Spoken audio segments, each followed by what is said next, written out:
13h, Brigitte Lahaie, Sud Radio. Bonjour à tous, nous sommes ensemble durant ces 2 heures sur Sud Radio. Il y a des phrases comme ça que j'aime bien répéter et celle-ci je l'aime particulièrement bien. Notre corps ne ment jamais. Et pourtant, combien de gens ne sont pas à son écoute? J'oserais même dire combien de gens le méprisent considérant qu'il doit fonctionner comme un robot. Et non, on n'est pas des robots et tant mieux, je trouve. Et oui, tout se passe par le corps, nos émotions se manifestent par de multiples signaux, un tremblement, de la sueur, une oppression, enfin que sais-je encore. Quant à nos sentiments, il suffit que j'évoque le désir et l'excitation et vous serez certainement tout de suite d'accord pour dire que le corps parle. Enfin, ne pas écouter un symptôme, c'est peut-être laisser un symptôme plus grave s'installer. Donc je vous propose en compagnie de Michel Odoul de mieux décoder ce que nous dit notre corps et puis surtout déjà dans un premier temps, Michel Odoul va nous expliquer pourquoi c'est si important de l'écouter, son corps, puisque justement, lui ne ment jamais et peut-être qu'il est temps d'arrêter de le museler parce que, évidemment, si on le muselle, il se tait. Vous avez envie de réagir, de poser des questions, vous pouvez nous rejoindre au 0826 300 300. Michel Odoul, bonjour. Bonjour Brigitte. Alors, pourquoi c'est si important de l'écouter, son corps ? Peut-être parce que c'est notre meilleur ami, c'est notre meilleur outil, c'est notre véhicule. C'est ce qui nous porte et nous supporte, c'est ce qui nous permet d'exister, de faire et d'agir.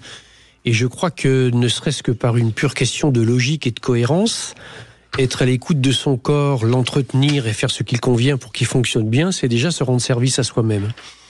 Ensuite, après, au-delà de cela, on peut peut-être envisager que la manière avec laquelle notre corps est construit puisse être une sorte de miroir ou de système de résonance avec la manière avec laquelle les choses, et notamment dans les dimensions psycho-émotionnelles, sont construites à l'intérieur de nous.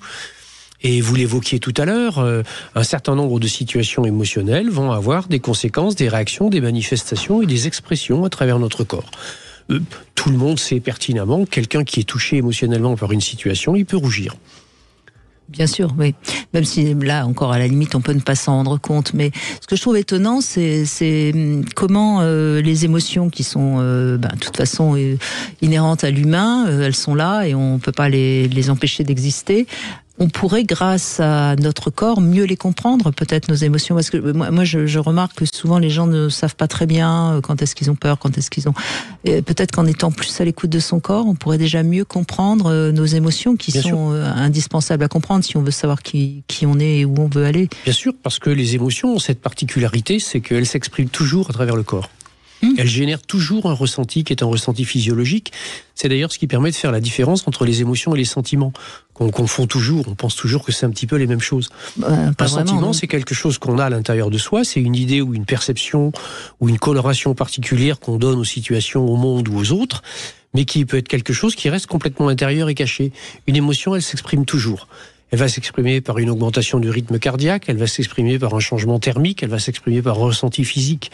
Et d'ailleurs, nos grands-mères et nos traditions le savaient pertinemment, et les langages dans tous les peuples du monde sont farcis d'expressions qui disent combien, lorsqu'il y a tel ressenti dans notre corps, ça parle sans doute de quelque chose.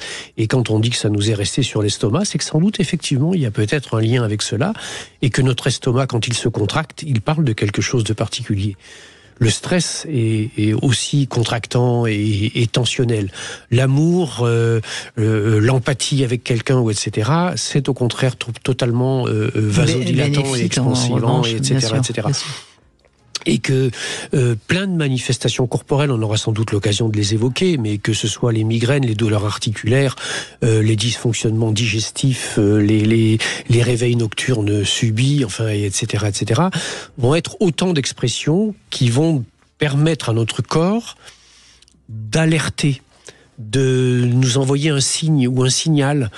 Mais vous savez, un peu comme quelqu'un qui est là dans un groupe de personnes qui fonctionne et puis qui ne dit jamais rien et puis qui à un moment donné exprime quelque chose. Il faut être attentif à cela parce que ça veut dire que cette personne-là qui s'exprime peu habituellement et qui laisse les choses exister et fonctionner comme elles sont, quand elle s'exprime, ça parle d'une certaine intensité. Bien sûr. Et lorsque l'expression arrive au niveau du corps, lorsque les vécus qui sont les nôtres et les tensions psycho-émotionnelles qui sont les nôtres finissent par s'exprimer par le corps, c'est qu'il est temps de s'en occuper. C'est un signal d'alerte. Et d'ailleurs, il y a une expression, quand on dit « je vais bien », ça veut dire que le corps va bien, hein, de toute façon.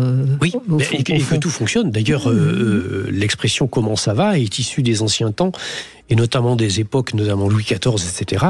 Et c'était une expression qui signifiait quelque chose de très précis. C'était comment le roi allait-il à la selle, et est-ce que ça se passait bien ? Qu'est-ce que ça veut dire ? Ça veut dire que lorsque, dans la physiologie et la biologie, nos systèmes d'élimination vont bien, ça veut dire qu'on fait bien le ménage à l'intérieur et que les choses sont OK.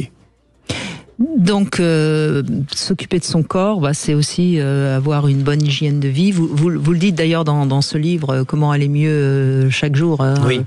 Le sommeil, la nourriture, la relation aux autres, et puis j'en oublie évidemment comme toujours, le désir, je crois. Bien sûr. Et puis il m'en manque un, je crois qu'il y en a 5, si je me souviens bien. Oui, c'est-à-dire, ce sont les 5 besoins fondamentaux. Hein. Ce sont effectivement ces 5 besoins fondamentaux, et c'est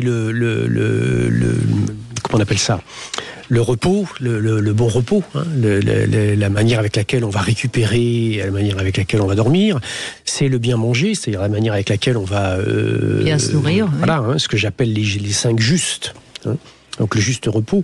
En face du juste repos, on a le juste effort, c'est-à-dire qu'un corps, ça a besoin de travailler, de bouger. Oui. Ça a besoin de La structure osseuse, elle se densifie parce que notre squelette a besoin de porter des choses et de ressentir et de recevoir des petites secousses et des sollicitations. C'est ça qui le renforce. Nos muscles ont besoin de travailler, sinon nous rentrons dans ce qui s'appelle la fonte musculaire.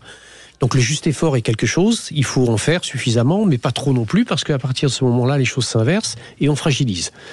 Et pour ça que les grands sportifs vont avoir des fractures de fatigue, entre autres, etc.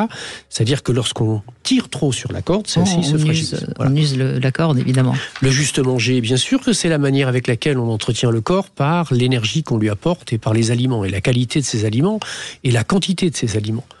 Plus nous consommons des aliments qui sont des aliments de qualité, moins nous avons besoin d'en manger des quantités. Plus l'alimentation que nous avons est pauvre, plus nous devons compenser par la quantité que nous consommons. Sauf que si nous consommons beaucoup, nous allons petit à petit saturer ce qu'on appelle les émonctoires, les outils d'élimination et d'évacuation, et il va y avoir petit à petit une stagnation dans le corps, il va y avoir un stockage, il va y avoir un engorgement organique et des dysfonctionnements qui vont apparaître. Ensuite, il y a le juste penser. Ça, c'est la manière avec laquelle on nourrit non pas le corps mais l'esprit. C'est-à-dire que la manière avec laquelle, effectivement, on se met en relation avec le monde et les informations qu'on y reçoit. Donc effectivement, les chaînes anxiogènes et les films de violence ou un certain nombre de manières avec lesquelles on fait rentrer des images destructrices à l'intérieur de nous finit par avoir des conséquences, hein, et bien sûr. Et ensuite, ce qu'est la pulsion de vie, ce que j'appelle le juste désir. Le juste désir, c'est vraiment une idée qui est articulée autour du fait que, à la différence de l'envie, qui est quelque chose qui répond à une dynamique énergétique particulière, qui est le besoin de s'approprier des choses et de s'en nourrir. Ça, c'est ce qu'on va travailler avec justement le juste manger, le juste penser. Le désir, lui, c'est plus de l'appétit, c'est de l'appétence. C'est-à-dire ce qui motive, ce qui pousse l'individu à agir. Et ça a un effet vasodilatant extrêmement intéressant au niveau corporel. C'est pour ça d'ailleurs que ce qui est dans, notamment par exemple, la relation à la sexualité, on n'est plus dans des questions d'envie, on est dans des questions de désir. Et c'est ce désir qui fait la vasodilatation. C'est mieux, évidemment, qu'on soit dans le désir et non pas dans l'envie. Voilà. Eh bien, on va vous aider à écouter votre corps, ou peut-être à voir qu'est-ce que vous n'écoutez peut-être pas assez, si vous êtes dans le mal-être, puisqu'on parlait du bien-être, et on va parler aussi, pourquoi pas, du mal-être. On vous attend sur Sud Radio 0826 300 300. À tout de suite. C'est Alexandre Delovan. Sud Radio. Merci d'être 1 million à nous suivre sur YouTube. Et oui, 1 million, c'est pas rien. Et surtout, merci de continuer à nous écouter sur Sud Radio. Parlons vrai. 14h-16h, Brigitte Lahaie, Sud Radio. Michel Odoul est avec nous et nous parlons du corps aujourd'hui, ce corps qui ne nous ment jamais, et pourtant qu'est-ce qu'on a du mal à l'écouter, peut-être justement parce qu'on sait qu'il nous dit la vérité et qu'on n'a pas envie de la connaître, cette vérité. Au fond, ça doit être ça. Michel, on a plutôt tendance, effectivement, dans nos cultures occidentales actuelles, qui nous ont peut-être un peu éduqués dans l'idée de dire que le progrès, c'était la facilité. Nous avons plutôt tendance à essayer d'éviter les ressentis qui nous sont désagréables et inconfortables.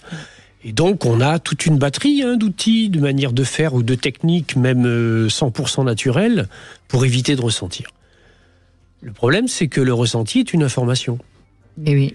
Et que cette information, elle était peut-être pas destinée à nous nuire, mais elle est peut-être devenue inconfortable parce que du fait que nous avions du mal à entendre, il a fallu monter le ton. Et oui, c'est comme vous qui aimez beaucoup les voitures, Michel Edoul, quand il y a un petit lumière orange, on se dit c'est pas très grave. Quand c'est une lumière rouge sur le tableau de bord, faut tout de suite aller. C'est même des fois un peu trop tard. C'est parfois même un peu trop tard. Oui. On est d'accord. Donc, le corps c'est pareil. Oui. Marie, bonjour. Oui, bonjour Brigitte, bonjour Michel. J'ai le trac. J'ai vraiment. Oh, c'est Michel qui vous donne le trac comme ça ? Vous deux. Oh ben non, on est gentils comme tout. Nous. Oui, je n'existe pas, je suis virtuel.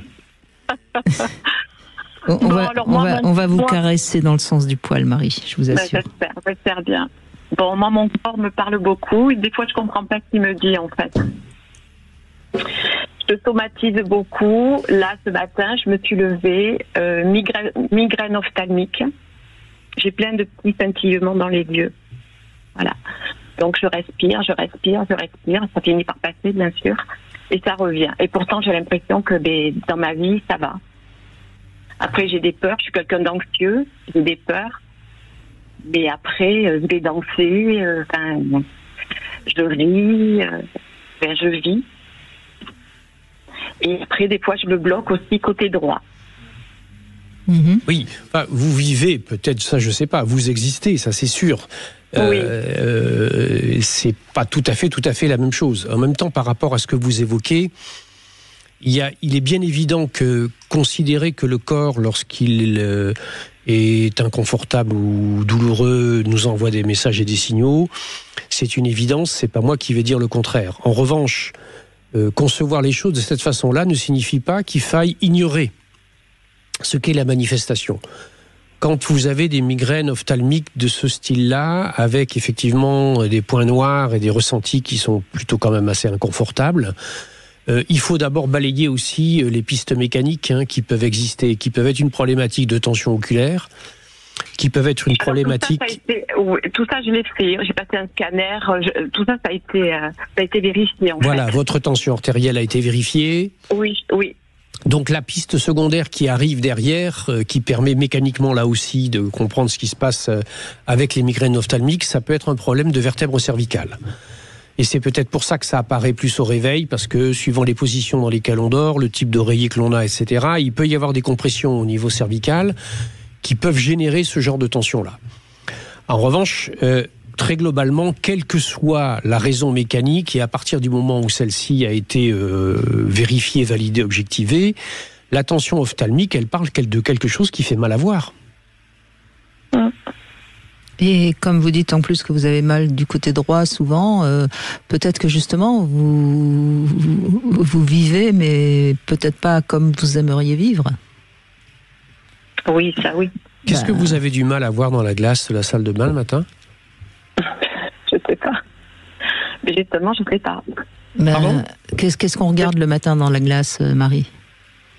Nous. Moi, en l'occurrence, quand je me regarde, c'est moi. Bien sûr. Qu'est-ce que vous voyez dans la glace ?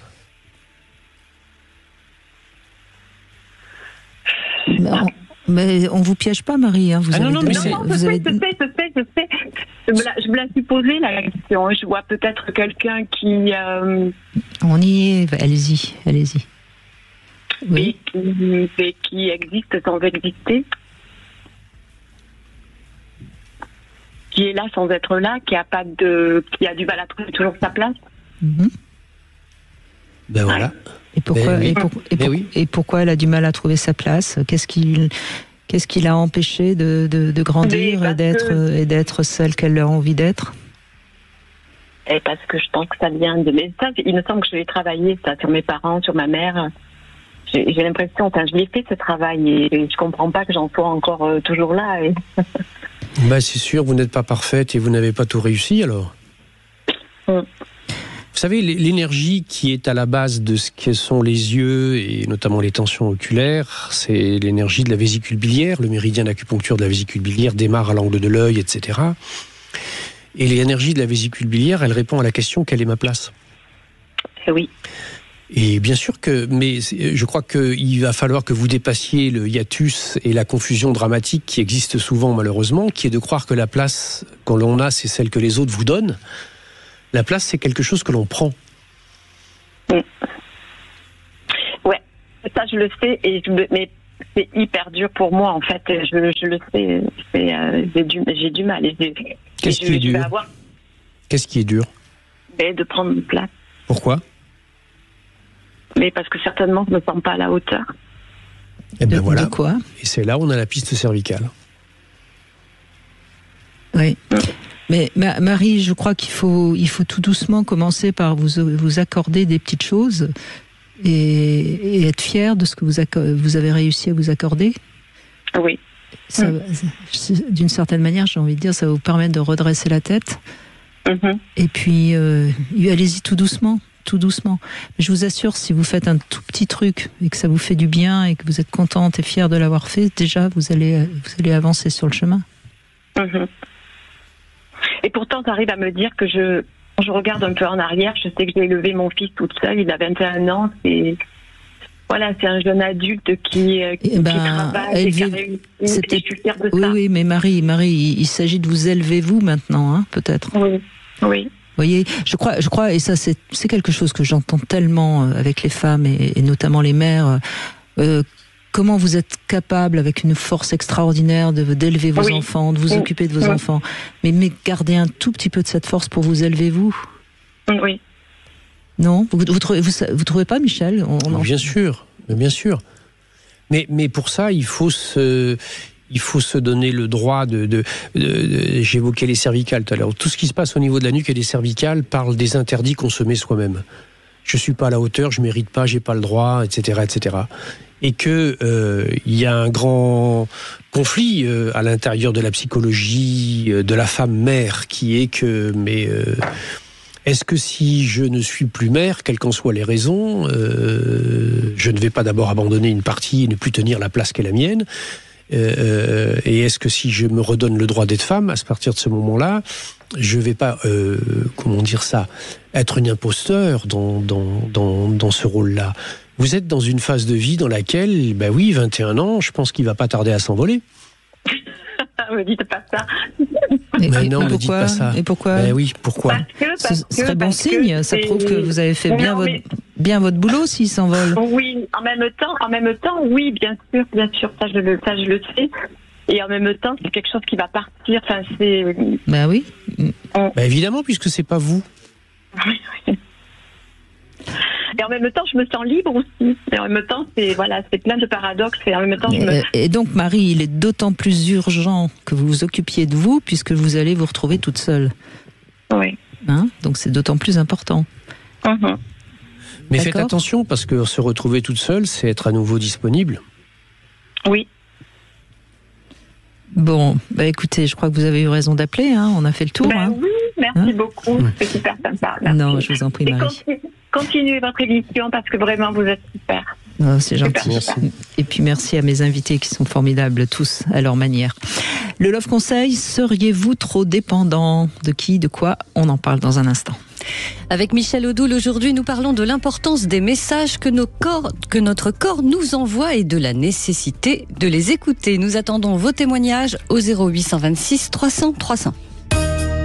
14h-16h, Brigitte Lahaie, Sud Radio, Love Conseil. 5 fois. Michel Odoul est avec nous 5 fois, oui, il y a 5 besoins. On était en train de réviser pendant la pause. Alors, seriez-vous trop dépendant ? On sait dans les histoires d'amour comment la dépendance peut être un tue d'amour et un piège. Et voilà quelques attitudes qui tendraient à prouver que vous êtes peut-être un peu trop dépendante, une personne trop dépendante. Alors évidemment, plus vous allez vous reconnaître dans cette liste, plus ça prouve que vous êtes quelqu'un de dépendant. Vous avez du mal à prendre seul une décision et en général, de toute façon, vous préférez que votre partenaire vous aide à choisir ou en tout cas assume aussi les responsabilités les plus importantes. Ça, c'est quand même assez fréquent. Vous avez du mal à exprimer votre désaccord parce que les personnes dépendantes, justement, n'osent pas s'affirmer. Vous n'aimez pas faire des projets pour vous seul, et puis de toute façon, vous n'allez pas vous faire à manger pour vous seul. Si vous êtes seul, vous avalez n'importe quoi, enfin en tout cas quelque chose très rapidement. La solitude vous fait peur ou en tout cas vous angoisse. Si on vous quitte, vous sentez que si vous sentez que la relation risque de se terminer très vite, vous allez chercher une autre relation ou alors vous allez vous mettre à plat ventre devant la personne. Vous préférez aimer plutôt qu'être aimé. Ça, je trouve ça très intéressant comme petite chose à analyser. Quand on préfère être aimé qu'aimer, normalement on devrait aimer les deux, à égalité, je veux dire. Oui, en tout cas c'est le signe d'un déséquilibre dans ce qu'est la relation amoureuse et affective, et surtout avec un axe central qui est que sans doute je suis moins bien que l'autre, je vaux moins bien que l'autre, je mérite moins que l'autre, etc., etc. C'est-à-dire que je suis dans une relation qui est une relation non seulement de dépendance, mais qui est dans une relation quasi de soumission, en tout cas d'infériorité. Et là, on est dans la problématique de la dépendance, dans la véritable question qui est celle de l'auto-valeur, qui est celle de l'idée et de l'image que l'on a de soi. Et avec peut-être un filigrane de fond, une question qu'il faudrait se poser régulièrement chaque fois qu'on a ce sentiment et cette crainte qui nous amène à cet état de dépendance, mais c'est qu'est-ce que je risque ? Quel est le risque que je cours ? En quoi être seul est quelque chose qui me pose problème ? Qu'est-ce que c'est que la solitude ? Si ce n'est être dans l'opportunité la plus grande et la plus forte de se rencontrer soi-même. Bien sûr. Et à partir de ce moment-là, peut-être de découvrir quelqu'un largement aussi aimable que ceux que l'on aime et qu'on pense être mieux que soi. Mais derrière tout ça, vous le savez bien, Michel, il y a le fait qu'on s'aime pas suffisamment, qu'on se dévalorise, et puis il y a aussi cette sensation de vide à l'intérieur de soi qui pousse à la dépendance, à l'addiction, à la compensation, plein de choses néfastes pour justement nos 5 besoins essentiels. C'est ça. Sonia, bonjour. Bonjour Michel. Bonjour. Bonjour, je suis ravie d'être passée à l'antenne et ça fait plusieurs années que je vous écoute et je suis vraiment contente. Merci Sonia. Merci. On est ravis de vous faire plaisir déjà.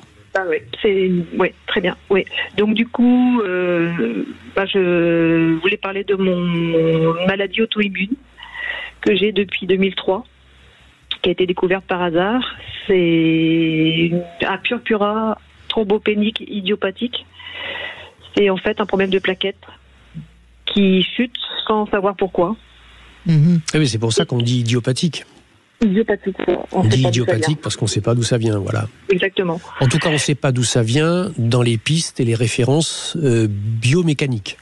C'est ça. On a fait un myélogramme justement pour savoir si c'était pas une leucémie. Donc, voilà. Mis à part ça, je ne sais pas d'où ça vient. Et ça, le problème, c'est que ça manque de plaquettes. Ça fatigue, non, j'imagine. Oui, des grosses fatigues, des hématomes en cas de choc et des risques d'hémorragie interne. Ben oui, c'est pas à prendre à la légère, oui. Et du coup, c'est yo-yo, en fait. Souvent par période, c'est des coups de fatigue et du coup, c'est pas évident chaque jour. Donc, je voudrais des conseils. Savoir quoi des faire. Conseils, je pense on va essayer de faire un peu de maïeutique, c'est-à-dire de vous aider à coucher de vous-même et de trouver le sens de ce qui vous arrive. Oui. Qu'est-ce que ça vous produit comme effet, ce purpura ? Ce purpura me produit une fatigue intense et des maux de tête suivant le taux et donc du coup ça empathie sur ma vie de tous les jours en fait, sur ce que je dois faire, le travail, sur la vie. Vous pourriez être plus précise ? Quelles sont les zones corporelles en dehors de la tête qui sont concernées ? Le corps, quoi, en fait.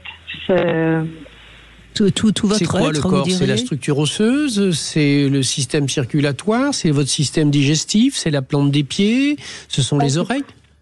C'est plutôt circulatoire, c'est quelques douleurs diffuses et une fatigue intense. On a l'impression vous insistez beaucoup sur la fatigue, comme si vivre, c'était épuisant. Est-ce qu'on pourrait dire quelque chose comme ça?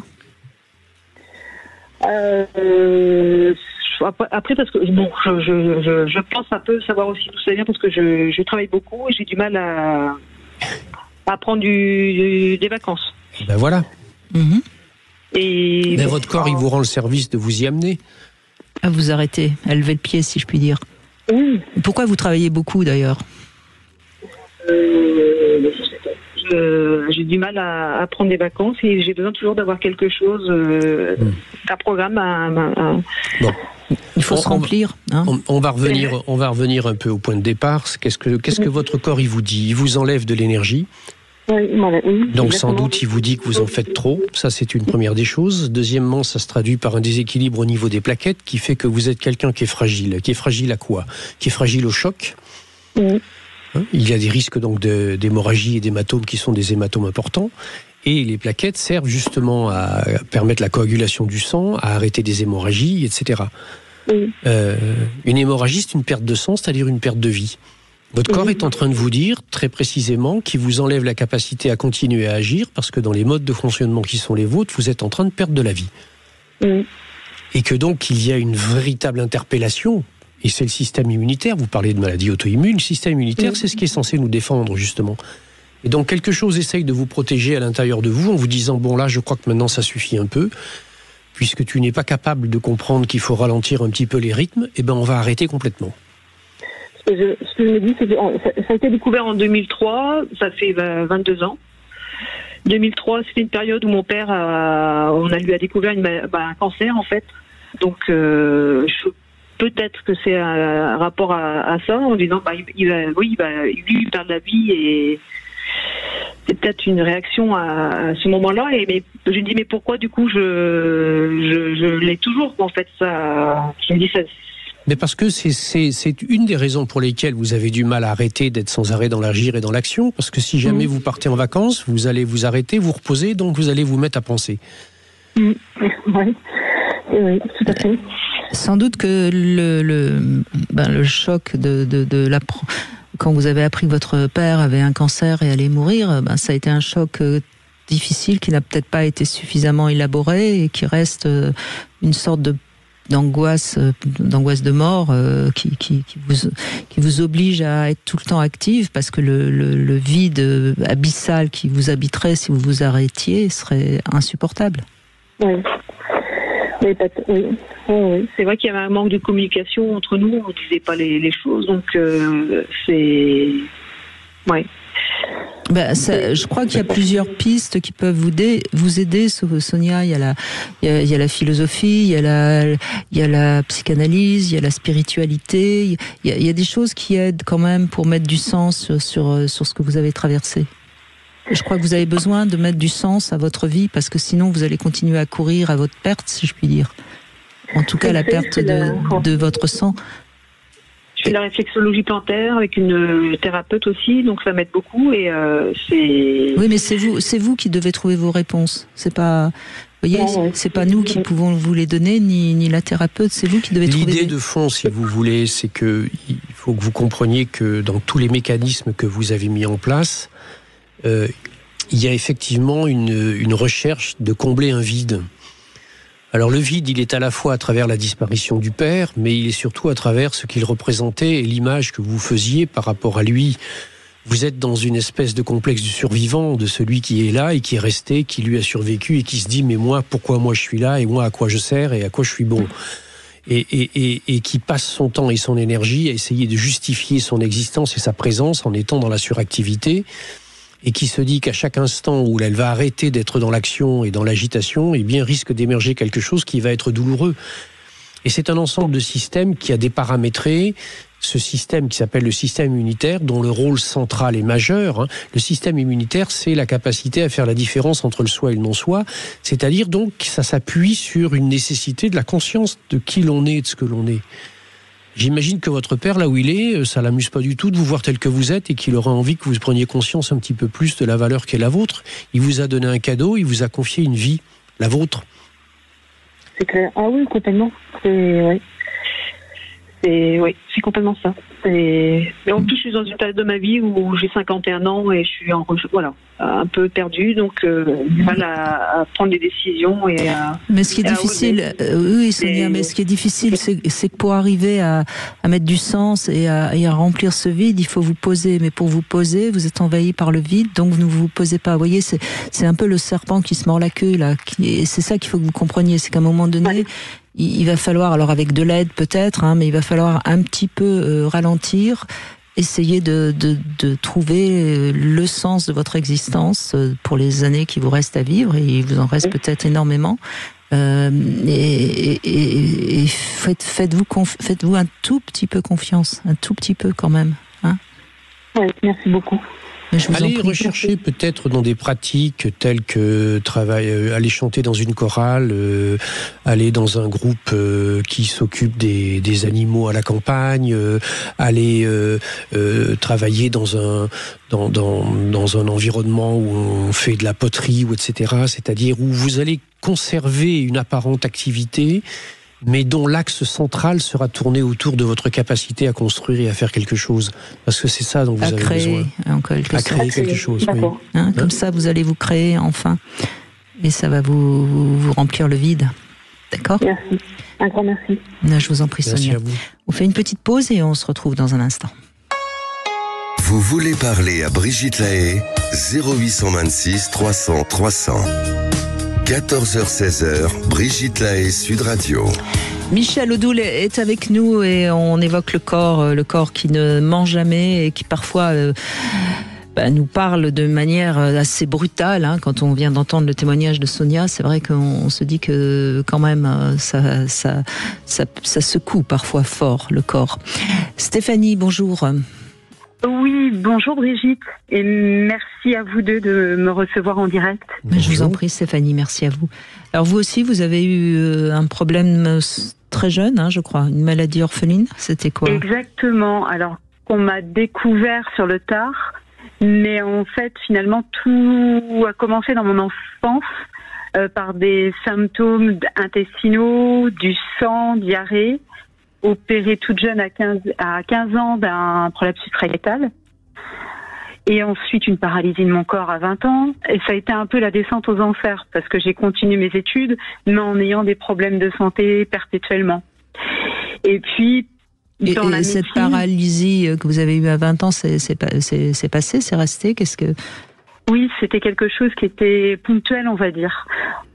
C'est vraiment quelque chose qui était dû en fait à cette maladie orpheline. D'accord. Et finalement, les années passant, on m'avait dit que j'avais la maladie de Crohn et ce n'était pas cela.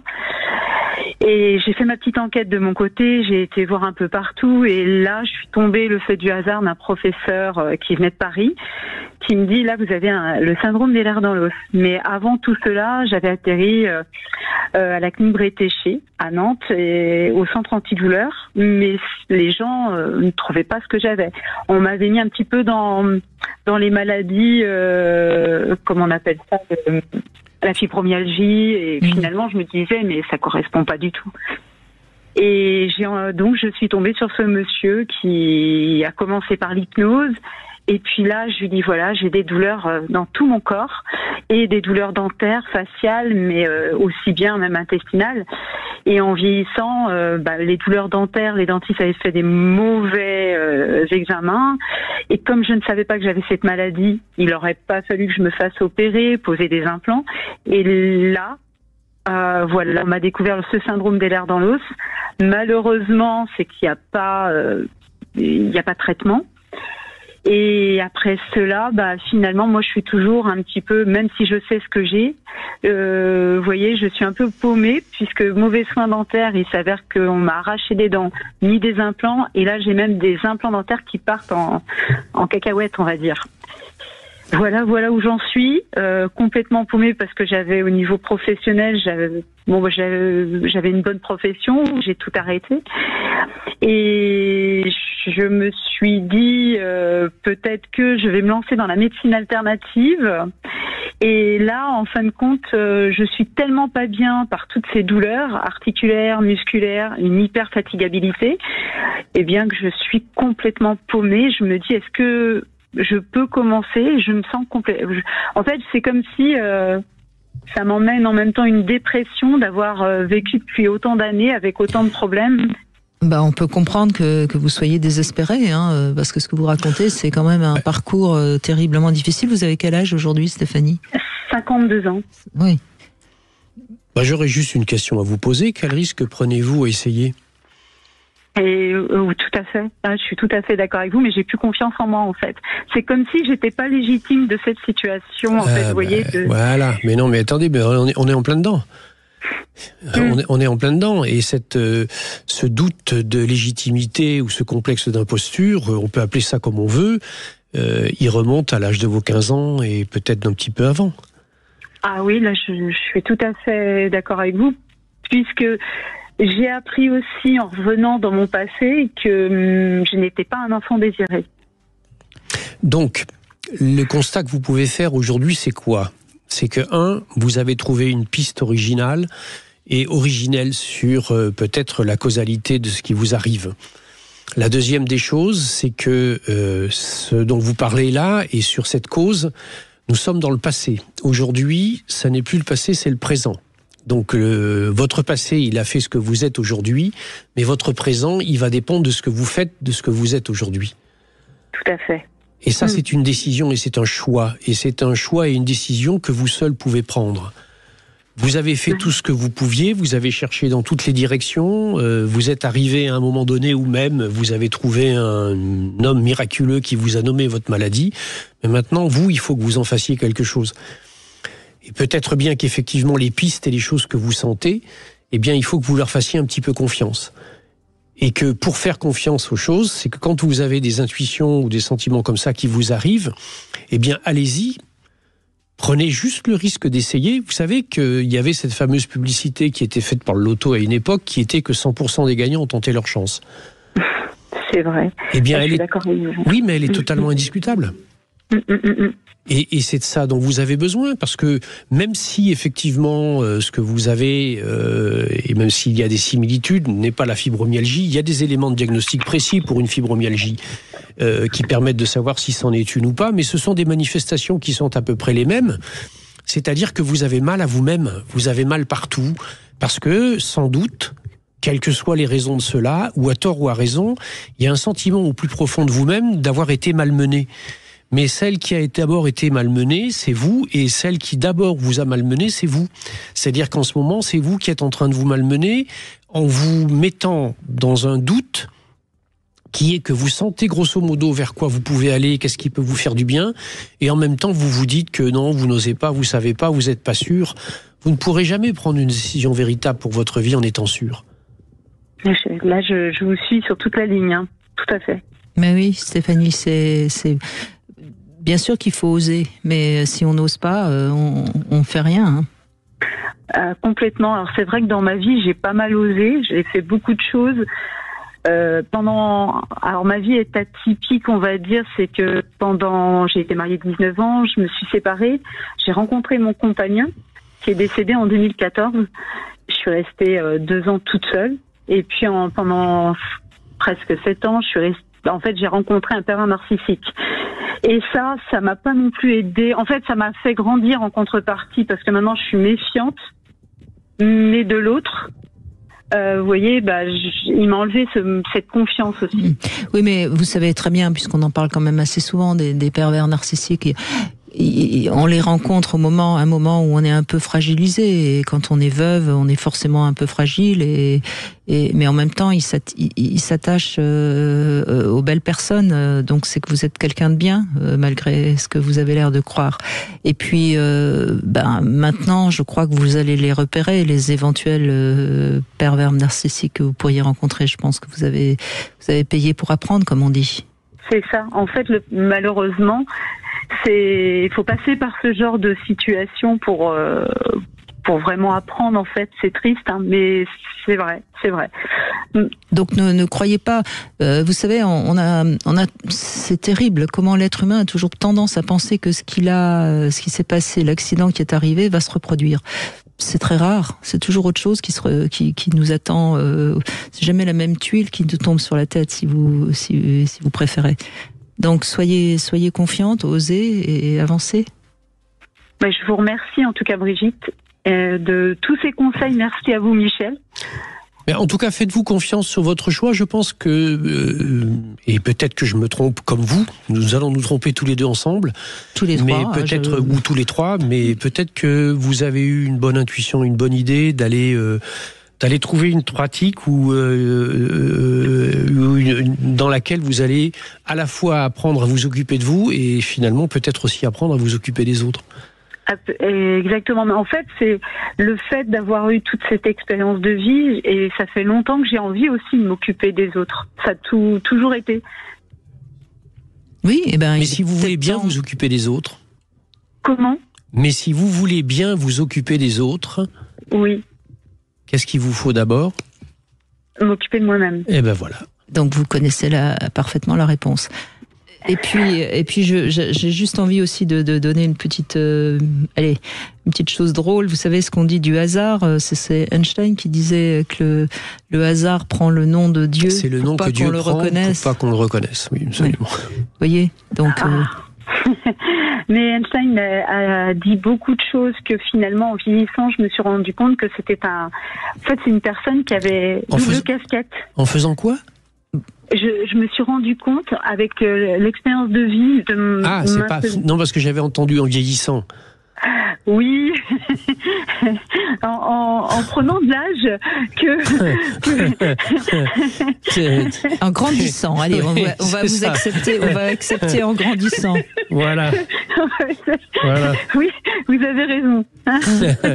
Non, mais vous voyez, Stéphanie, si vous vous occupez des autres, vous allez apprendre à écouter les mots qu'ils disent, les autres. Parce que quand on écoute les mots qu'on dit, c'est tellement révélateur de nous-mêmes. Hein. On dit que le corps ne ment jamais, mais finalement, nous non plus, on ment jamais.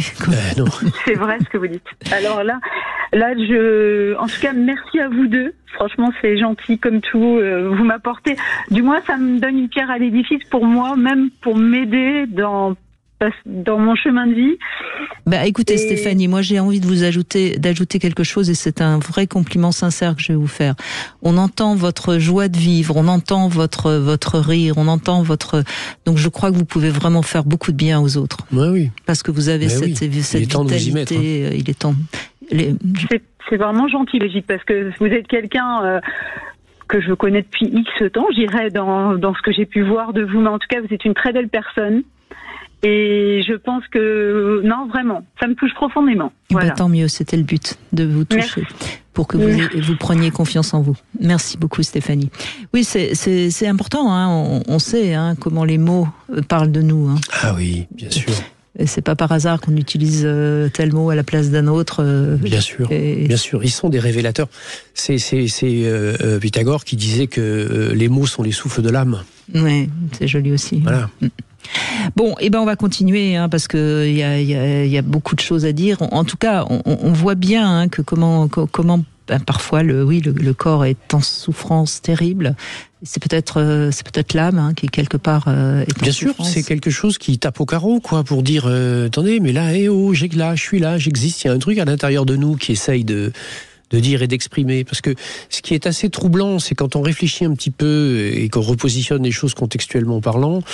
Avant que le corps ne s'exprime avec une intensité un peu forte et parfois inconfortable, il a donné plein de signes avant-coureurs. Oui, mais malheureusement, quelles que soient les raisons, on n'a pas pu ou on n'a pas voulu les entendre. Il faut bien reconnaître qu'on est tous un peu pareils. Bien sûr qu'on est tous pareils, évidemment. Une petite douleur quelque part, on ne fait pas attention et hop, on se lève et on y va. Voilà. Mais quand ça commence à faire un petit peu plus mal, il faut peut-être se poser justement. Alors je vous propose une petite devinette. Écoutez bien parce que c'est bon. Voilà, quel est le temps de conjugaison du verbe dans la phrase « je suis enceinte » ? Vous avez le temps des infos pour essayer de me trouver la réponse. Et puis on continue à évoquer les mots du corps, quels qu'ils soient, bien sûr, vous pouvez nous rejoindre. Notre corps ne ment jamais, il est important de savoir l'écouter. On en parle aujourd'hui avec Michel Odoul. Venez participer à l'émission, appelez-nous 0826 300 300. 14h-16h, Brigitte Lahaie, Sud Radio. 14h-16h, Brigitte Lahaie, Sud Radio. Michel Odoul est avec nous. Je rappelle que vous êtes fondateur de l'Institut français de Shiatsu. Il y avait longtemps que j'avais pas, j'avais pas éternué en disant les mots. Oui. Bon, et puis vous êtes évidemment auteur de nombreux ouvrages, dont Dis-moi où tu as mal, je te dirai pourquoi, aux éditions Albin Michel, qui est ressorti avec une édition augmentée dans lequel justement vous parlez de ces nouvelles maladies auto-immunes qui sont quand même de plus en plus fréquentes. C'est des maladies de civilisation. Hein. Les maladies sur l'immunité, le système immunitaire et la neurologie sont vraiment les maladies qui sont des maladies de civilisation d'époque qui explosent. Et qui sont... ça veut dire quoi? Que les gens ne trouvent pas leur place? Très précisément liés à nos modes de vie, à la conscience que nous avons de nous-mêmes, oui, bien sûr. On perd le sens finalement de ce que c'est qu'être humain. On perd le sens de soi, on perd le sens de la responsabilité et du potentiel d'autonomie qui est le nôtre. Nous avons trop laissé d'autres instances que nous-mêmes décider de ce qui est bien pour nous dans notre vie et de la manière avec laquelle on doit se comporter ou des choses auxquelles on doit croire ou pas. L'être humain a besoin d'avoir ses propres références. On a trop cherché à nous faire rentrer dans un consensus mou. Le principe même de la vie, c'est le principe de la différenciation, donc de la différence. Mais c'est paradoxal ce que vous êtes en train de dire, parce que on entend beaucoup de gens aujourd'hui se plaindre que la société devient trop individuelle, que chacun devient trop égocentré. Et là, vous nous dites finalement qu'on perd un peu notre autonomie, notre conscience de soi. Mais être égocentré, ça n'est pas avoir le sens des responsabilités. C'est pas être responsable de sa propre vie, c'est ramener les choses à soi. C'est pas tout à fait la même chose. Non, je sais bien, mais je vous pousse exprès dans vos retranchements. Je connais bien là votre côté un peu taquin et provocateur, Brigitte. Vous savez pertinemment que être égocentré, être égoïste, être très très nombriliste n'est pas ce qu'est le principe de vie. C'est une rétractation en fait. C'est reconstituer le monde à travers un territoire personnel dans lequel rien d'autre de différent de soi a une raison d'être et une place. Alors que là, on est au contraire dans l'idée du principe de vie qui est que je suis en tant que tel, donc je suis moi-même et je suis différent des autres et du monde. Ça ne veut pas dire que je m'en coupe, ça veut dire que je me mets en relation avec eux, mais en restant moi-même. Et ça, c'est quelque chose qui est important, parce qu'on revient à cette question de l'immunité dont je parlais tout à l'heure. Pour défendre quelque chose, encore faut-il savoir quoi défendre. Faut-il que je ne sois pas dans un consensus mou, que j'existe par moi-même, que j'ai mes idées et mes pensées. Et on est dans un vrai hiatus culturel et éducationnel, parce que dans le monde d'aujourd'hui, la controverse ne peut plus avoir de place. On rentre immédiatement et instantanément dans l'hystérie, dans la guerre et dans la lutte. On n'est plus capable d'être dans la discussion, dans l'expression des idées. On est pour ou contre, oui, vous avez raison. Voilà, ce qu'on appelait l'agora à une certaine époque dans les anciens temps. Et c'est vrai que relire un peu de mythologie ou de quelques philosophes grecs, ça peut être intéressant, mais ça peut sembler rébarbatif, alors que pourtant c'est quelque chose qui est largement aussi passionnant que beaucoup de jeux vidéo, qui d'ailleurs s'inspirent souvent, ces en mythes. tout cas, les archétypes sont les mêmes. Les archétypes sont absolument les mêmes. Et nous avons, en tant qu'êtres humains, quelques archétypes de base avec lesquels nous avons besoin de nous réconcilier, oui. Et lorsque nous sommes à côté de cela, quelles que soient les raisons, à nouveau, on n'est pas en train de juger qui que ce soit de quoi que ce soit, mais juste en train de faire un constat qui est que, à partir du moment où notre corps nous fait mal, la réponse, elle est extrêmement basique et simple, c'est que sans doute la manière avec laquelle nous le traitons ou la manière avec laquelle nous nous en servons pour avancer sur le chemin de la vie n'est pas la bonne. Il y a trop de secousses, trop de chaos, les directions ne sont pas les bonnes, les attitudes et les comportements ne sont pas les bons. Alors bien sûr, on voudrait pouvoir, parce que nous pensons être libres, et nous nous trompons sur ce mot-là, parce que nous croyons qu'être libre, c'est ne pas avoir de contraintes ou de règles, alors que la liberté, c'est la libre acceptation des contraintes que l'on se met pour avancer sur le chemin. Oui, c'est faire les choix qui nous conviennent. Voilà, s'il n'y avait pas de code de la route, on ne pourrait pas circuler librement. De toute façon, la liberté n'existe pas. C'est on confond la liberté et la toute-puissance. Absolument. Et ça, c'est quand même quelque chose d'important, mais c'est encore assez complexe pour beaucoup de gens, évidemment. Voilà. Et quand le corps fait mal, c'est une interpellation. On est bien d'accord. Alors, ma devinette, quel est le temps de conjugaison du verbe dans la phrase « je suis enceinte » 9 mois. Alors, c'est simple, c'est l'imparfait du préservatif. Ah, d'accord. Voilà. Ah oui, elle est belle, oui. Oui, c'est mignon. Bonjour Florence. Oui, bonjour Brigitte. Bonjour à votre invité Michel Odoul. C'est passionnant ce que tu es en train de dire. Ça vous parle? Ah là là. Ben, tant mieux. Tellement. Espérons que ça parle à beaucoup de gens parce que c'est important. Ouais. D'être soi, justement. Alors racontez-nous, qu'est-ce qui vous arrive? Moi, j'observe des symptômes depuis très longtemps et justement, en observant des symptômes, j'ai quand même réussi à faire un bout de chemin. Et là, aujourd'hui, j'ai 2 symptômes qui m'interpellent parce que je n'arrive pas à comprendre ni la symbolique, ni, peut-être vous allez pouvoir m'aider, ni comment je peux avancer avec ça. Eh bien, allez-y. Alors, le premier symptôme, c'est des sensations sur le plan des pieds, les 2, à la fois de chaleur et des fourmillements, et ça se passe généralement la nuit. Ça se passe la nuit, c'est-à-dire je ressens ça au moment où je suis allongée dans mon lit, et je ressens ça à nouveau quand je me réveille le matin. Et je me pose cette question, mais d'où ça vient? Donc je commence à faire des recherches, le nerf vague, voilà, et j'arrive pas à comprendre ce que ça me dit. Non, c'est pas le nerf vague, hein, c'est pas le nerf vague, le nerf du système neurovégétatif, ce qu'on appelle le nerf pneumogastrique. Là, ça a plutôt à voir avec... Il y a 2 facteurs qui peuvent expliquer ces ressentis. Il peut y avoir un facteur circulatoire ou il peut y avoir un facteur nerveux, un facteur neurologique. Le facteur circulatoire ou neurologique, il peut être consécutif à des problématiques et des pathologies, comme par exemple des problèmes de diabète ou de déséquilibres hormonaux. En revanche, ce que vous exprimez, surtout avec les moments où ça se manifeste le plus, c'est-à-dire dans le changement de position, dans le fait de se mettre dans la position allongée ou dans le fait de se relever, semble montrer plus précisément que c'est quelque chose qui a à voir avec la zone lombaire et sacrum, et que il y a sans doute au niveau de cette zone lombaire et de ce sacrum des tensions musculaires qui doivent avoir des interactions soit au niveau vertébral, soit au niveau de ce qu'on appelle la queue de cheval, qui est la terminaison de la moelle épinière, où il y a les nerfs qui partent de là, qui sont le nerf sciatique, le nerf crural et leurs différentes ramifications. Et que peut-être que la réponse sur le plan biomécanique peut être soit d'aller consulter un praticien shiatsu ou d'aller consulter un ostéo pour valider cela. Parce que si vous n'avez plus ces fourmillements et ces sensations dans la journée, quand vous bougez, quand vous êtes actif et que votre dos travaille, il y a de fortes chances pour que ce soit ça. Et qu'une des manières avec lesquelles vous pouvez déjà à minima améliorer ça, c'est le soir avant de vous coucher. Prenez une petite douche, 3-4 minutes, 5 minutes, en mettant de l'eau chaude sur le niveau de la zone lombaire. Et puis quand vous êtes dans votre lit, vous vous mettez en position de chien de fusil, en position fétale. Vous enserrez vos genoux entre vos bras, vous faites rouler votre dos à droite et à gauche. Puis ensuite, vous vous mettez à plat sur le dos, vous pliez les jambes, vous laissez aller vos genoux à droite et à gauche, de façon à détendre un peu la musculature lombaire, de façon à ce que celle-ci ne se mette pas en tension pendant toute la phase nocturne. Et je pense que ça, déjà, petit à petit, ça va vous améliorer. Ça, c'est la mécanique. En revanche, la question du contexte, ça, c'est autre chose. Hein.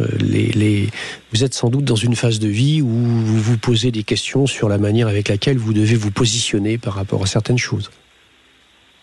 Ah oui, tout à fait. Donc, faites ces petits exercices et puis positionnez-vous un peu plus clairement, si je puis dire.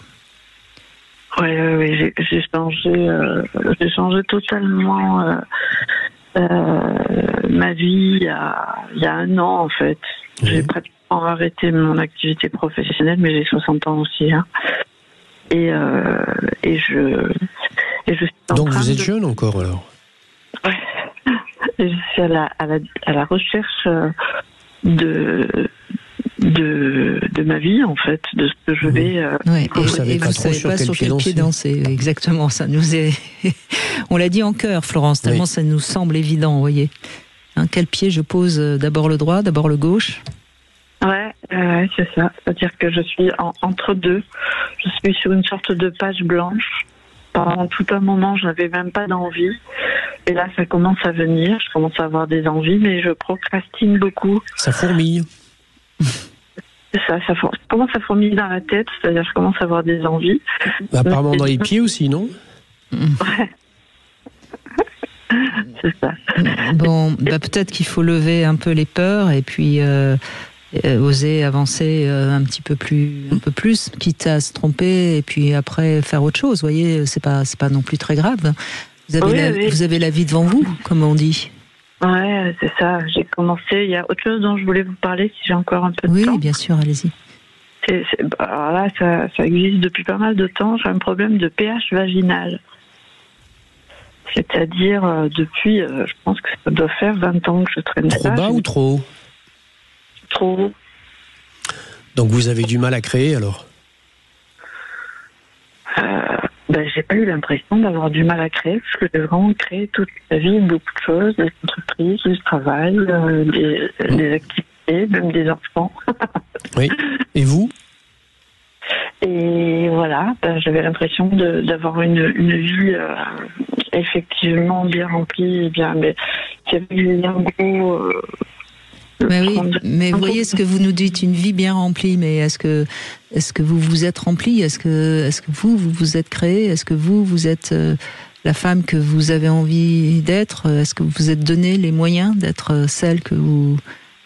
Parce qu'on voit bien là, c'est actuellement. Si ça vous arrive maintenant, c'est parce que maintenant, comme vous n'êtes plus dans cette vie bien remplie, vous rencontrez du vide? Alors, ça m'arrive pas maintenant, hein. Ça fait quand même quelques années que ça a commencé. Disons que maintenant... Non, mais là, on parlait de la plante des pieds, on parlait pas du pH vaginal.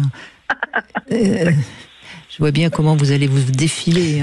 L'équilibre du pH vaginal, il est majeur et il est fondamental. Il est à la base même de nombreux problèmes de stérilité non mécaniques, c'est-à-dire obturation des trompes ou insuffisance ovarienne. Le pH de la muqueuse a besoin d'être suffisamment équilibré et plus bas que le pH corporel pour justement ne pas détruire les spermatozoïdes éventuels qui pourraient arriver.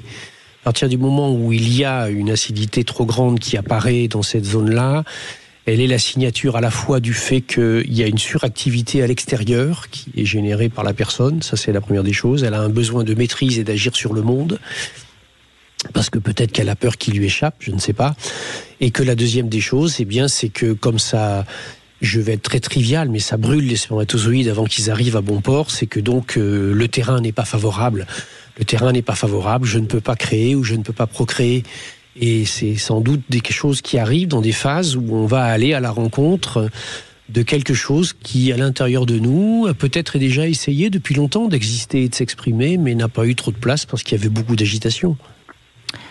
Donc voilà, tout ce qu'on peut vous dire, Florence, je pense que vous avez de quoi avancer là, hein, de mettre le pied par terre, un pied après l'autre. Hein. Oui. Merci Florence. On fait une petite pause, on se retrouve dans un instant avec Michel Odoul, toujours bien sûr. C'est François Trio. Sud Radio. 14h-16h, Brigitte Lahaie, Sud Radio.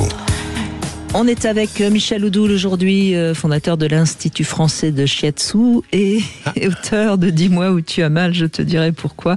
Vous aussi, vous êtes un peu taquin, hein, Michel. Mais j'ai été à bonne école, Brigitte.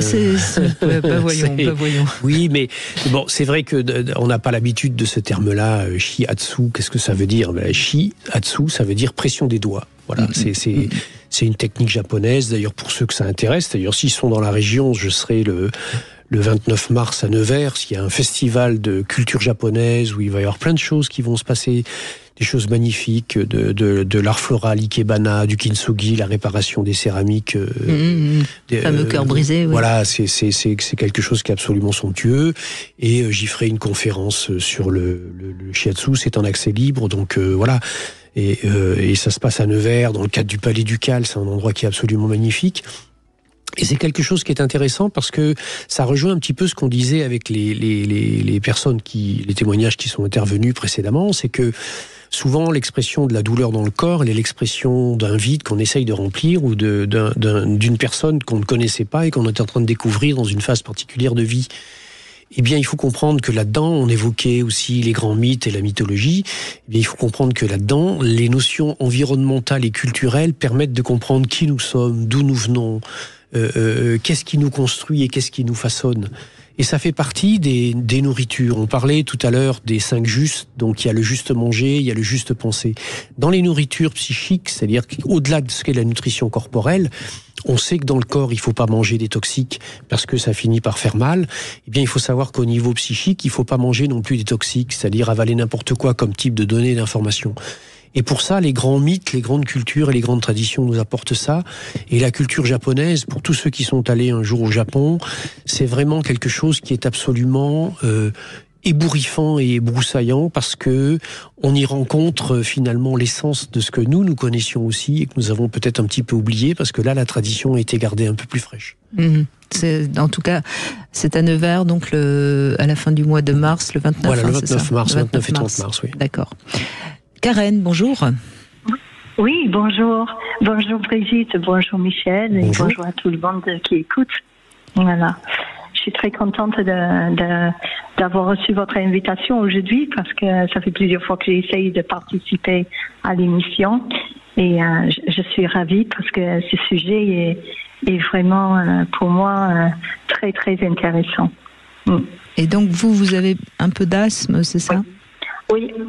J'ai eu de l'asthme.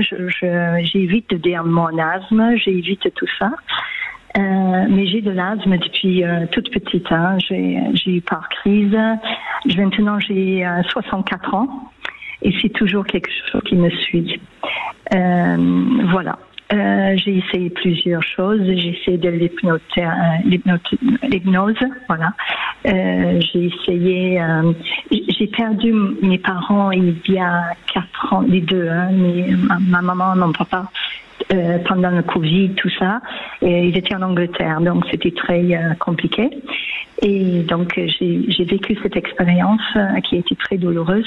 Et je dirais que je commence à sortir de ce deuil maintenant, seulement maintenant. Maman est partie en 2020, après en 2022. Et voilà, je commence à sortir de là maintenant et je commence à sentir que l'asthme commence à partir un petit peu. Mais chaque fois, je me dis jusqu'à la prochaine, quoi, jusqu'à la prochaine crise. Alors, déjà, 3 ans pour faire le deuil de ces 2 parents qu'on perd un peu coup sur coup, c'est pas, enfin, je veux dire, il n'y a rien d'alarmant, hein, c'est un temps, j'allais dire, tout à fait compréhensible. Oui, puis de toute façon, le fait que vous exprimiez ce ressenti que l'asthme diminue un peu, et peut-être la signature, là, si on vous dit que le corps ne ment pas, peut-être que là non plus il ne ment pas, c'est-à-dire qu'effectivement, vous avez commencé à bien faire ce deuil, et que des choses sont en train de se réguler, parce que c'est vrai que la problématique de l'asthme, elle est toujours très très en prise avec l'environnement et le contexte familial, qui est un contexte dans lequel, à tort ou à raison, l'enfant qui est concerné par cela vit une pression environnementale, une exigence autour, ou une présence environnementale plutôt étouffant, plutôt fort, plutôt puissant, et qui l'exprime. L'asthme est un symptôme très particulier où à la fois on dit de l'air et en même temps on dit occupe-toi de moi, parce que ça peut être quelque chose d'extrêmement grave.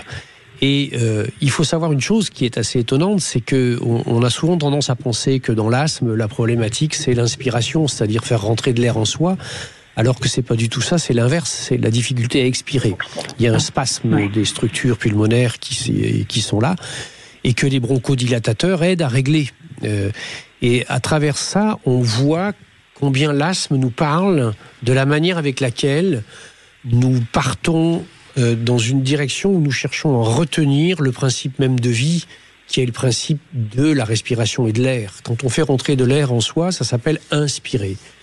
Et inspirer, ça veut bien dire ce que ça veut dire, c'est-à-dire c'est un verbe qui a énormément de sens. Il y a un besoin chez la personne qui a de l'asthme, à la fois de liberté, d'autonomie, en même temps de repères et en même temps de grandes valeurs et de notions de valeur. Il y a des attentes qui sont des attentes importantes Et il y a quelque chose qui est extrêmement puissant derrière l'asthme, c'est le système neurovégétatif.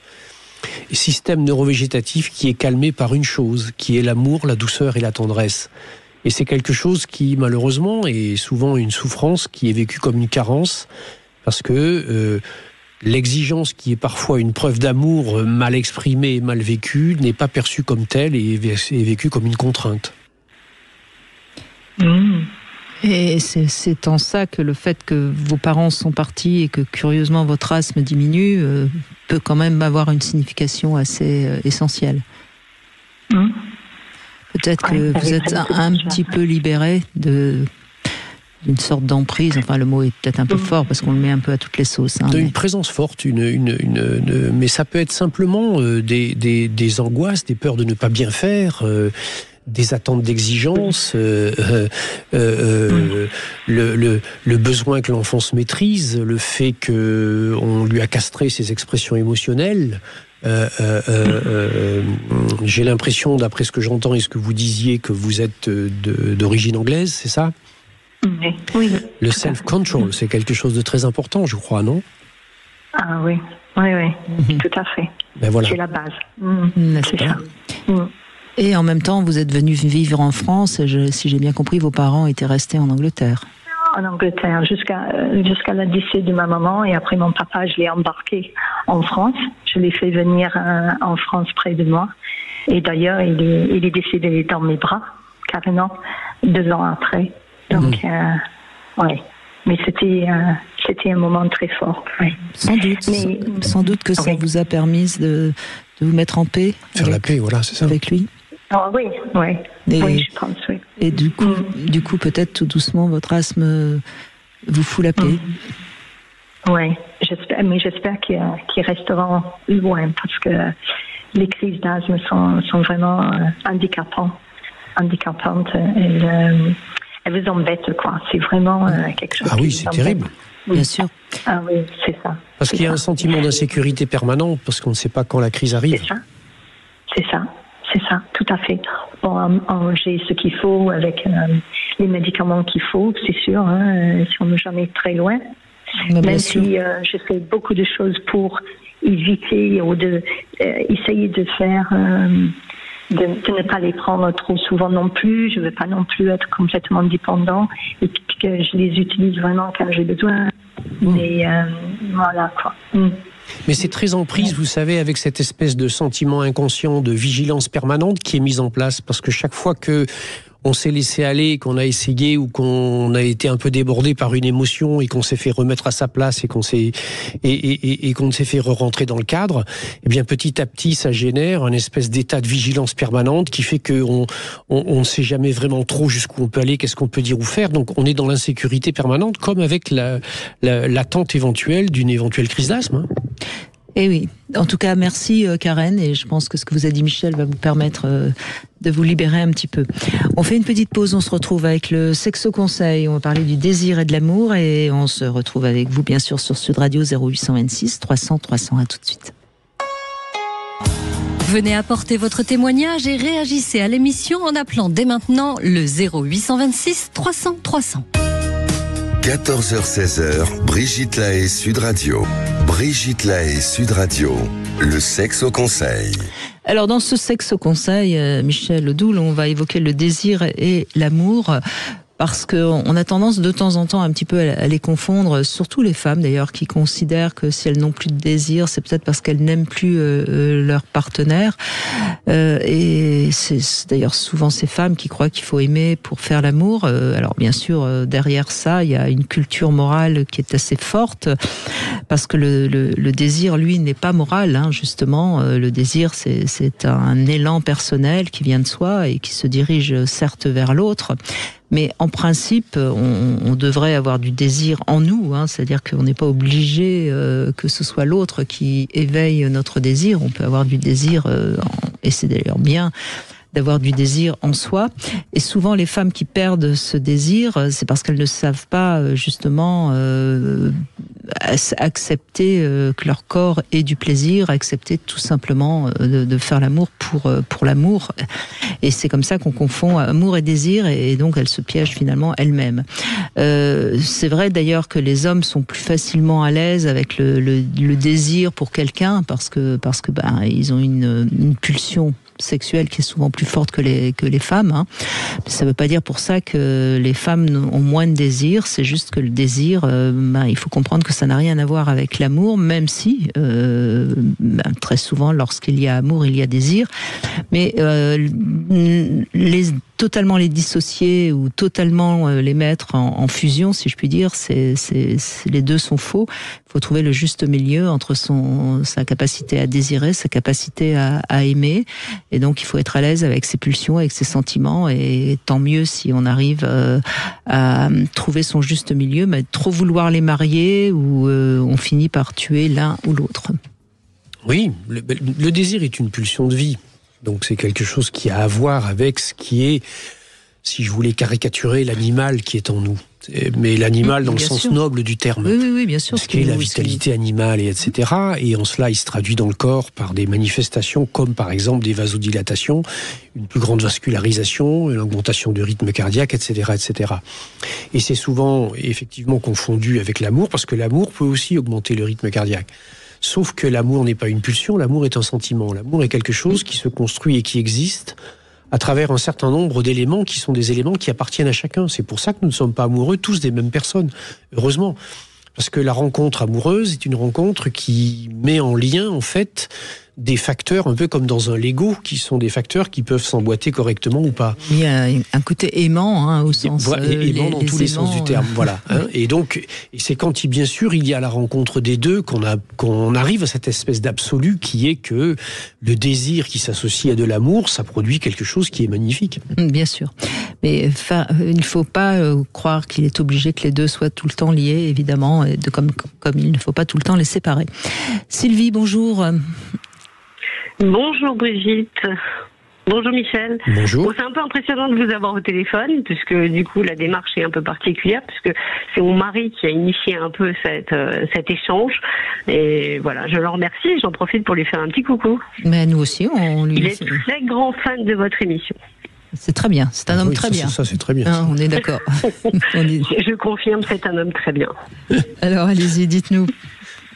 Eh ben, du coup, moi, j'ai plusieurs petits mots, mais bon, c'est essentiellement, mes enfants m'appellent le feu d'artifice, parce que j'ai toute mon énergie qui se concentre au niveau de l'estomac, et ça me procure des maux de ventre, qui peuvent se traduire aussi par, qui montent au cervical, et mon ostéo dit que j'ai la mâchoire extrêmement serrée, qu'il faut que j'apprenne à desserrer les dents, donc j'essaie de faire des efforts, et on sent que l'énergie se concentre essentiellement au niveau de l'estomac, et mal à extérioriser tout ça, j'ai du mal à lâcher prise. Vous donnez beaucoup d'informations à Michel d'un seul coup. Oui, voilà. Écoutez, vous savez, si aujourd'hui il y a un outil qui s'appelle Internet, si vous allez sur Internet et que vous tapez méridien acupuncture estomac, vous allez voir le trajet de ce méridien qui est un trajet très particulier. Il commence en dessous de l'œil, il descend jusqu'à la mâchoire, il remonte sur le côté de la mâchoire, il vient jusque un peu au-dessus de la tâche de la mâchoire, il descend ensuite. Il vient innerver, bien sûr, toutes les zones et terminaisons de l'estomac. Il va jusque dans les jambes. Et ce méridien de l'estomac, eh bien, c'est celui qui nous donne l'énergie de la gestion et de la maîtrise du monde extérieur. On est dans tout ce qui est l'activité mécanique, matérielle, professionnelle, familiale, etc. Et vous êtes peut-être effectivement quelqu'un, ça s'entend d'ailleurs de toute façon au son de votre voix, qui est quelqu'un d'actif, qui est quelqu'un qui maîtrise, gère bien les choses. Dynamique, etc., etc., etc. Je suis très stressée quand même. Oui, mais c'est le pendant qui va avec, parce que qui dit volonté et maîtrise du monde, eh bien fait rencontrer un monde qui parfois échappe.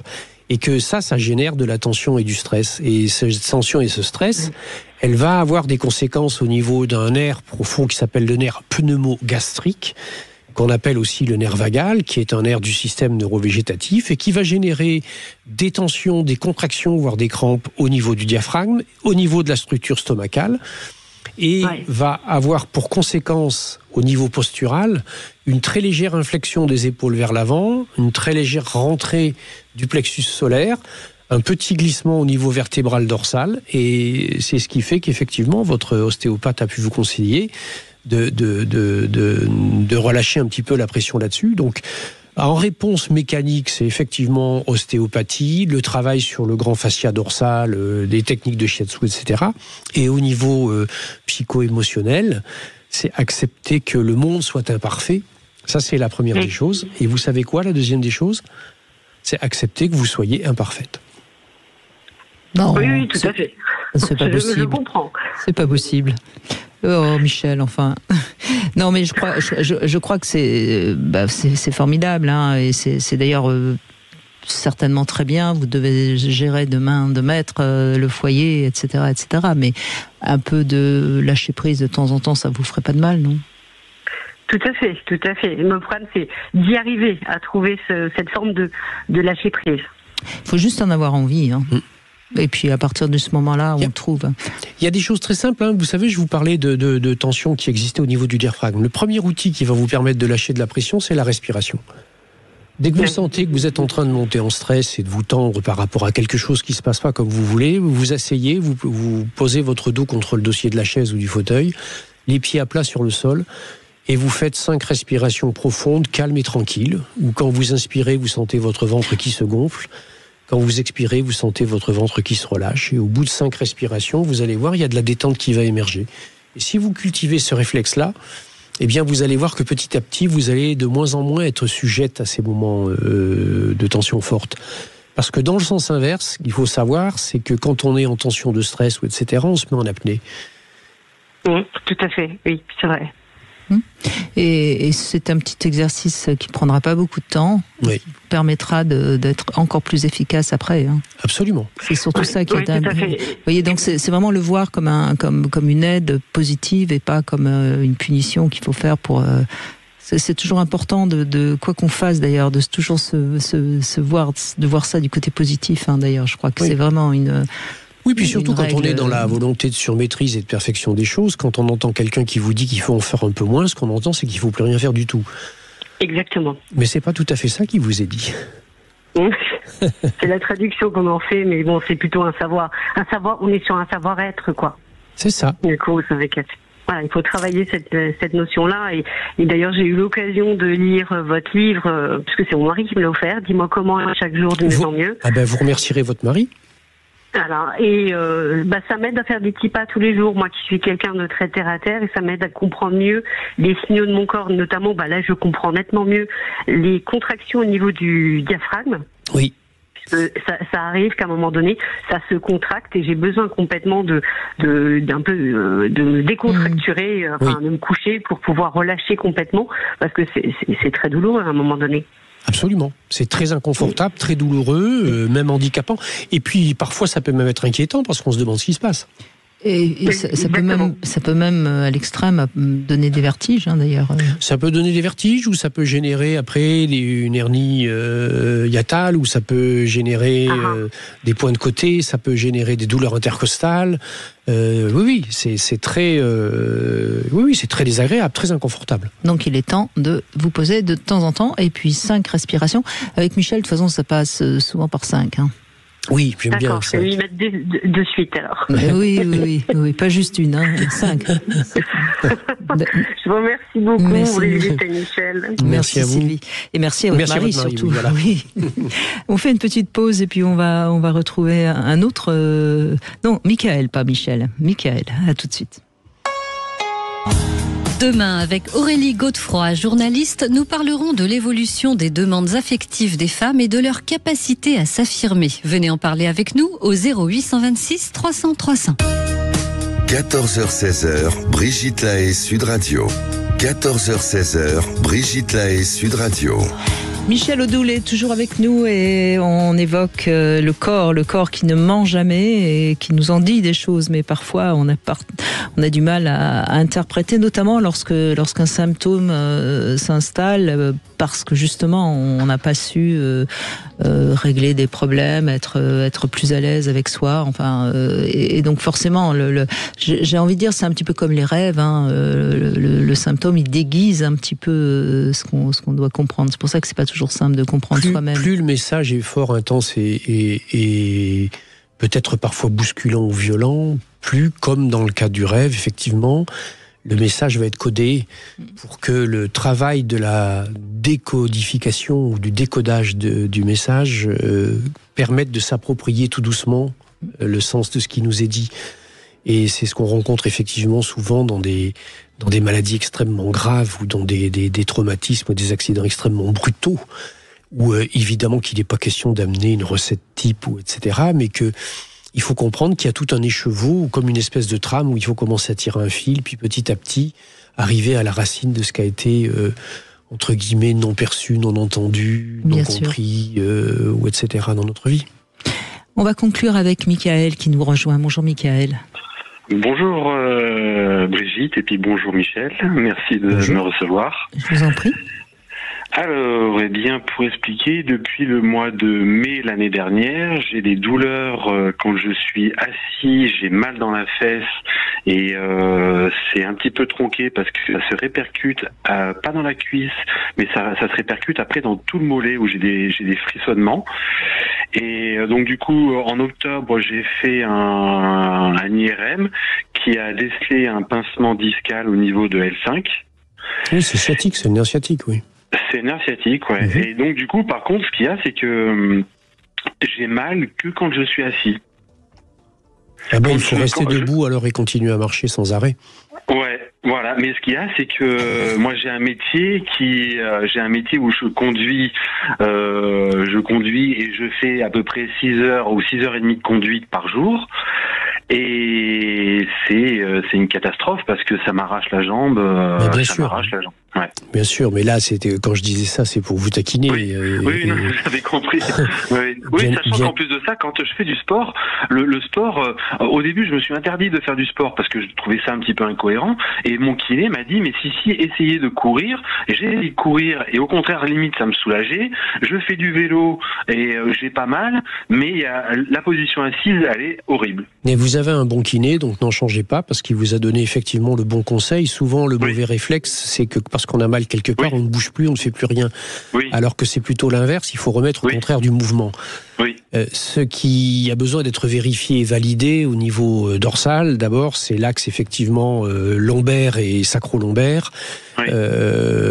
Parce que souvent les personnes qui conduisent beaucoup, en général les pédaliers ne sont pas tout à fait dans l'axe du siège et on est un petit peu décalé au niveau postural. Alors vous parliez de la fesse, vous n'en avez pas qu'une, vous en avez deux il me semble, non? Oui, j'en ai deux. Donc c'est laquelle? Je me suis déjà fait opérer du côté gauche, mais là c'est le côté droit qui me fait mal. D'accord. Vous avez été opéré de quoi du côté gauche? Une hernie discale. Une hernie discale. Est-ce que là, il y en a eu une qui a été objectivée ou pas? Eh ben, il y a un pincement discal, donc concrètement, oui. Enfin, il n'y a pas de hernie. Il y a un pincement. Il y a un pincement discal. D'accord. Parce que là, si c'est le pincement, c'est quelque chose qui peut être travaillé par un ostéopathe professionnel. Alors du coup, sur une émission que j'avais écoutée et puis que je vous écoute souvent parler de shiatsu. Et alors du coup, j'ai trouvé un praticien shiatsu qui avait fait votre école en plus parce que ça me tenait à cœur de voir quelqu'un que vous aviez formé. Oui. Donc j'ai fait deux séances. Une séance, elle m'a expliqué qu'on allait un petit peu désherber un petit peu tout ça, et puis après pour retravailler en profondeur. Donc j'ai fait 2 séances et malheureusement, non, il y a rien qui a fait quoi. Ça n'a pas fait du mieux. Donc, alors, bien évidemment qu'il y a du magique dans rien, et que si ce type de travail n'est pas celui qui vous a convenu, il ne faut pas hésiter à ce moment-là à essayer soit de voir un autre praticien, soit de voir une autre technique. Et je pense que pour ça... J'ai fait acupuncture et ça m'a rien fait. Le kiné, il a laissé tomber, il me dit je peux plus rien faire pour vous. L'ostéo, elle me dit des mots magiques, elle me parle blablabla, mais elle me fait rien. Les médicaments, ils sont inefficaces. Je fais des étirements matin et soir. Je fais des étirements matin et soir depuis mon opération. Les étirements, ça reste un petit peu compliqué pour les faire, mais je continue à les faire. Et concrètement, comme vous me disiez tout à l'heure, il faudrait que limite je fasse Forrest Gump et puis que je cours tout le temps. Mais c'est pas possible. C'est pas possible. Non, mais si vous voulez, quand on vous entend, on voit bien que vous êtes quelqu'un qui est dans l'activité, qui est hyperactif, qui est et qui voulait tenir et maîtriser les choses, etc. Vous avez essayé un certain nombre de choses et c'est très bien. C'est pas parce que ça n'a pas fonctionné qu'il faut pas essayer autre chose. Il existe une technique particulière en ostéopathie qui s'appelle le système myodisque, M-Y-O-DISC, D-I-S-K, qui est un système de tables d'étirement, qui sont des tables d'étirement sur lesquelles vous avez des vérins qui exercent des tractions qui représentent à peu près 70% du poids de votre corps et qui vont petit à petit étirer. Vous avez une compression. Oui. Cette compression, c'est pour ça que ça ne se manifeste que quand vous êtes assis. Quand vous êtes assis, vous êtes dans une position dorsale dans laquelle les vertèbres sont comprimées, les structures physiques sont comprimées, et en même temps, vos muscles ne travaillent pas. Ce qui fait que la compression est d'autant plus forte. Et donc, il va falloir faire un travail qui, à la fois, permette d'étirer ces zones, et en même temps, une restructuration musculaire de ces zones lombaires et dorsales. Voire éventuellement, même, vérifier s'il n'y a pas un dépositionnement sacro-iliaque. Parce qu'à partir du moment où il n'y a pas de hernie discale, il n'est pas possible qu'il n'y ait pas de réponse et pas de solution. Oui, moi j'ai vu la praticienne Shatsu, elle m'a dit vous allez voir, ça, il y a obligé, il va y avoir une amélioration. L'acupuncteur m'a dit c'est obligé, je vous fais passer pareil, je vous fais passer la douleur, vous aurez plus de douleur. Et malheureusement, non, il y a rien qui a fait quoi. Oui, parce que je pense que si vous voulez, eux ils ont amené une réponse à un certain niveau, mais en face de ça, vous ramenez au quotidien une réponse qui s'appelle 6 heures de conduite d'un véhicule. Oui. Et là, par contre, je suis en arrêt depuis 10 jours, et 10 jours en restant à la maison, en faisant un petit peu de marche et pas forcément grand-chose, et je m'aperçois que quand je m'assois là tout de suite, je suis au bureau en train de vous parler, j'ai mal, et donc du coup, dans cette partie basse au niveau du tibia, ça me fait des frissons partout, même vers le pied. Oui, mais ça c'est le trajet du nerf sciatique qui peut se manifester du fessier en passant à l'arrière de la cuisse, en passant au milieu du mollet, en passant jusqu'au bout du pied. Donc là, sur le plan biomécanique, votre cas entre guillemets, il est clair et il est évident. La question, elle est de la solution qui peut vous être proposée. Sur le fond, en revanche, et ça là où on va aborder la question de la sciatique, c'est une problématique face au changement dans la vie. Il y a sans doute quelque chose qui a besoin, et peut-être une envie profonde, voire cachée, voire non reconnue, ou au contraire reconnue mais non admise, qui est un besoin de changer des éléments et des points d'appui importants dans votre vie. Peut-être que la manière avec laquelle vous avancez aujourd'hui, elle ne vous satisfait plus. Peut-être que vous avez envie de prendre du recul et de la détente par rapport au métier qui est le vôtre et de passer à autre chose. Oui, ça c'est sûr, oui. Mais j'ai bien conscience que ce métier que je fais actuellement, c'est pas un métier passion, mais c'est un métier qui me permet d'avoir un salaire correct et de pouvoir profiter de la vie. Moi, j'adore la nature, j'adore aller me balader, et ça me permet ça. Et je veux dire, on sait ce qu'on a, et d'aller. Moi, j'ai 47 ans, j'ai changé un petit peu de travail, un petit peu au cours de ma vie, et là, tout de suite, c'est un travail qui me permet de pouvoir profiter de la vie comme je l'entends. Et faites le point quand même entre le travail et ce que ce travail vous apporte quand même, ces 6 heures de voiture qui puis surtout, ne posez pas d'impossibilité. Et puis voyez comment vous pouvez faire bouger un peu les choses, au moins dans votre tête, pour libérer quelque chose, pour libérer une tension, parce que je pense qu'il y a une tension. Et puis vous savez, il y a aussi une chose qu'il faut comprendre, c'est que quand on a ce genre de tension, on est finalement très focalisé dessus, ce qui remet de la tension. Enfin, vous voyez. Et puis faites peut-être le conseil que vous a donné Michel. Réfléchissez bien à l'impossibilité que vous mettez au changement.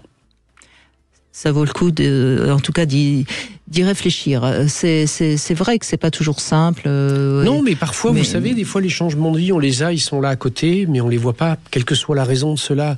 Et que parfois, l'obligation à s'arrêter, elle nous oblige à réouvrir les yeux et à voir peut-être quelque chose qui existe. Et je pense que là, ce monsieur peut tout à fait trouver une activité professionnelle qui peut-être ne sera plus aggravante pour le cas qui est le sien. Bien sûr. Et lui permettra de continuer à réaliser ce qu'il aime. Absolument, c'est ce qu'on vous souhaite en tout cas, Michael. Merci de votre appel, merci à vous, Michel Odoul. Merci, et puis vous pouvez bien sûr, dans 10 mois où tu as mal, je te dirai pourquoi, avoir des pistes, même si c'est pas toujours simple, parce que c'est pas une science exacte. C'est pas de la pensée magique. Non, c'est pas de la pensée magique, et ça c'est important de sans cesse le rappeler. Demain, on sera avec Aurélie Godefroy, on va parler de l'amour et de la manière dont les femmes avancent justement dans notre société et bouleversent les rapports et les relations amoureuses. Tout de suite, vous retrouvez bien sûr Alexandre Delevanne pour C'est votre avenir. Sud Radio, votre attention est notre plus belle récompense. Vous faites du bien à tellement de personnes. Vous ne pouvez pas vous imaginer. C'est formidable. Il faut que cette émission dure très longtemps. Merci, Sud Radio. Sud Radio, parlons vrai.